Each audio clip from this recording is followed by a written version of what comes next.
Welcome back. Welcome back to the food forest. Everything's filling in and it's starting to look pretty nice. Apple tree. Can't believe it is already growing season here. I think we'll just kind of take a little bit of a tour around the food forest. Give a little update, show you how things are growing. So let's just go for a walk.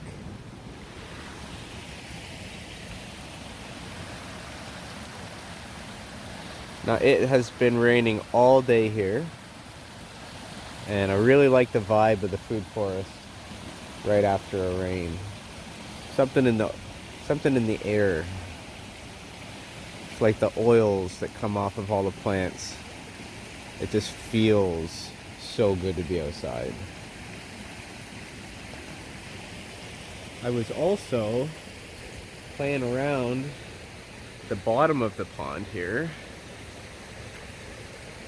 I have to walk so carefully now because all along the footpath I've sowed in a whole bunch of little baby native plants. So I have to always be watching where I'm going. Lots of stuff coming up. Look at all the seeds. So I want to try to not walk on all that. But I found a leak in my pond.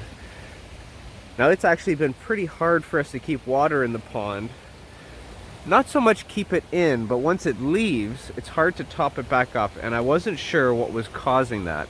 I was thinking at some point there must be a low edge and water was just creeping over the liner, but I found out what the culprit was, and that's down here at the reservoir. So for anyone who doesn't know, my pond pump draw suction from this reservoir here. And this is also basically like the filter of the pond. Things will get dragged down here, and then I can scoop them out of this little rock area and then put it into the garden. So for example, there's some seaweed here that I dragged out and put it around this serviceberry as mulch. And I kind of mulch all the trees around here with any kind of algae from the pond. Well, this is actually sitting on top of basically a giant reservoir of what's called aqua blocks, and they're these giant plastic milk crates, and this goes down 6 feet deep. These rocks are just a show, and the water disappears down through them and fills this giant tank, and the pumps, which are right here, take suction from this tank and push it up into the wetland filter in the waterfall. Well, just in case there's a flood event, we also designed in, if the tank ever filled all the way up where this overflowed, we don't want this to wash out Wildflower Hill. So we designed in this here, and this is an overflow with a pipe that connects. And I'll show you that pipe.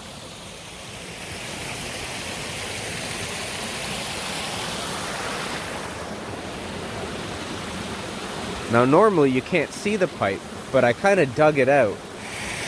Now what had happened in the first couple years of the pond is this whole wall kind of settled down, and that pipe was sitting right down. When I pulled this log back, I had actually noticed that the water level in this pipe was right here. So I was constantly overflowing water from the pond. So I needed to constantly be putting water into the pond. Now we're on an artesian well, so adding water to the pond is not a huge deal. But it's kind of frustrating that this well would go dry after a while. So we raised this up, stuck a rock under there to get it up. It'll still act as an emergency overflow if the water level here ever rises to the point where it's going to wash this hill out.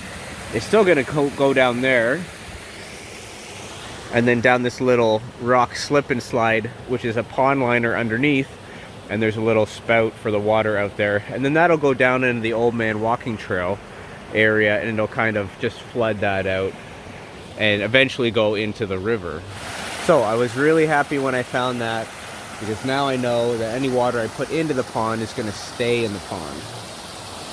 Check out this whole entire little guild here with the yarrow, the goldenrod, the ostrich fern, and this beautiful elderberry popping up. We took a bunch of cuttings from this elderberry and put it, for example, right there.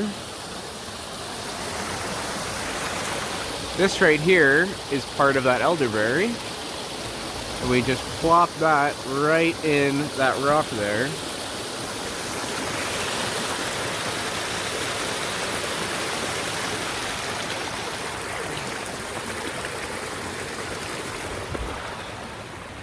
We also put more elderberry cuttings all along this edge here. There's another one in the rock right there. Maybe we'll pop up.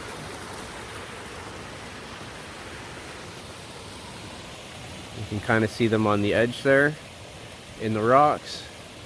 You can see some sticking up over here and another one right in the rock up top there. And then we also put some in this far wall here so we can get some vegetation growing on that side. And also I want to get more plants reaching their roots down into the pond to help filter and clean out some of the water and compete with algae for some of that nutrient. But isn't it just so beautiful now that everything's greening up and filling out? We've got so much fruit set on the service berries. The summer droughts haven't quite hit yet, although it had been almost 3 weeks since we got rain. It's rained all day today, so that's been just fantastic, recharging everything. You can see I've got a skid down on some plywood boards to try to deal with some poison ivy that's on the edge there. This is a good way to deal with poison ivy. Just take a 2-year plan with it and just kind of smother it out. You have to watch because it'll try to climb out and over, so just keep your eyes open for that. And that's the thing we have to realize with gardening, is that you either put something in or nature does for you. So if you see plants and you're like, oh, I don't know about that one, I didn't plant it, I'm going to remove it. Well, maybe learn about it first. Learn what it is. It might be a good plant. It might be useful. Maybe you can keep it.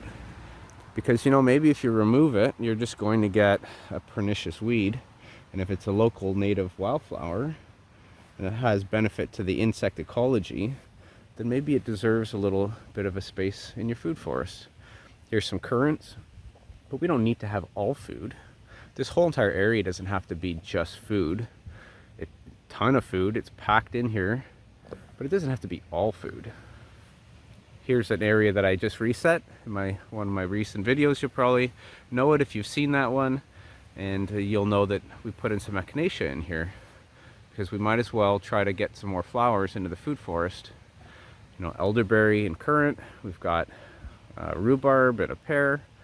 We might as well get some things for the animals. Here's a haskap. You can see that it's starting to put on some berries. So those little green things, those are going to be the berries. So we got some good fruit set. The bees have been going crazy on this. So they've been doing the hard work, and then we'll reap the rewards. You can see it's really filling in nicely. This year I've really spent time on adding in, you know, we've got some currants, hascaps, and I've been putting in things like, well, not dog strangling vine, but we've been sneaking in strawberries into the bottom there. Got to keep the grasses from coming in.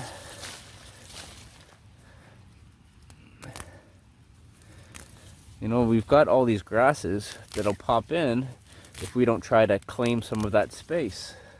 So we added some mint. I'm not exactly sure which mint that is. It could just actually be lemon balm. We've added some cherries, strawberries, and just trying to add things wherever we can. Service berries, you know, and just try to fill the space in. This flowering dogwood, that thing's going to look fantastic in about a day or two, and then it'll just be back to normal. It's a really quick flowering plant, but man, when it flowers, it just looks fantastic. And I just love seeing nature using my food forest.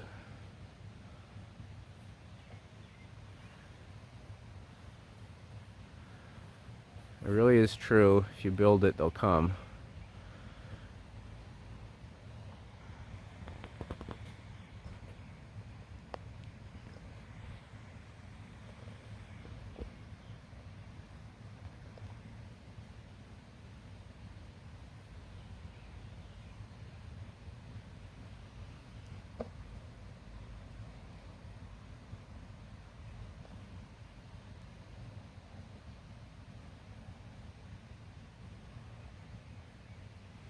Oh, and look at this.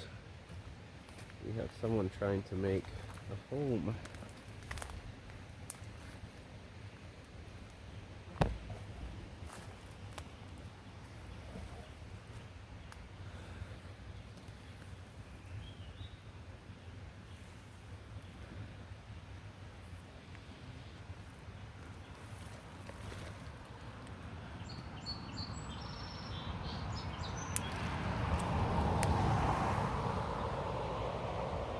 So we got a little tent caterpillar nest.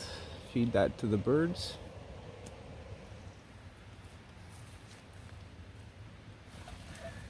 So lots of little snacks for any birds that want to come by. Last year we had some morels show up right here. I always make note whenever we have some interesting things. I'm not seeing any morels yet, but we might see them in the next couple days because it just rained so heavily today. So I'll be keeping my eyes open here for morels. You can see I put little habitat for any kind of bees, wild bees that want to make my land their home. Should get pretty nice fruit set from the strawberries this year.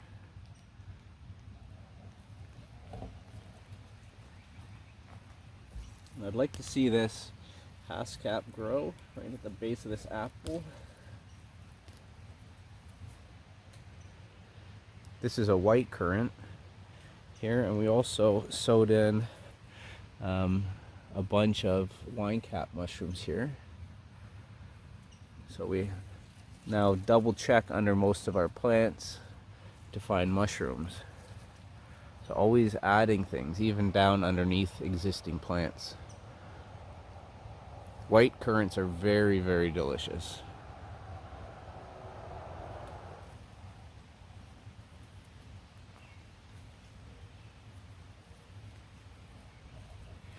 You can see right here I just dug up a little bit of Bermuda grass.